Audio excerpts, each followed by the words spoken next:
How to add friends in Zooba. Hi everyone, welcome back to Crazy Gamer. In this video, we will be learning how you can easily add friends in the Zooba game. So here's how you can do it. First of all, launch open the Zooba game on your device and make sure you are inside this lobby page.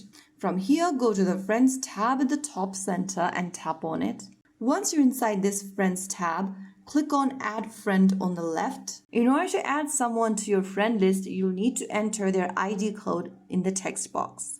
Everyone has an ID code just like you have it right here. Just go ahead and ask them to share their ID code with you and just type it down in the text box to send them the friend request.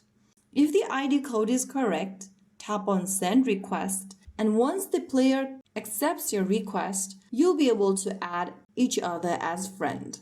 Another way to add friends is to share the invite code. From the same menu, tap on Share Invite, and then you'll be able to generate this invitation link. Copy the link, and then share it with any of your friends via WhatsApp, Instagram, SMS, etc. When they join, they can become your friend using your invitation link. So that's how you can easily add friends in Zooba and play together. If you found the video helpful, don't forget to like, share, and subscribe to our channel. I will see you again in the next video. Stay tuned and thanks for watching.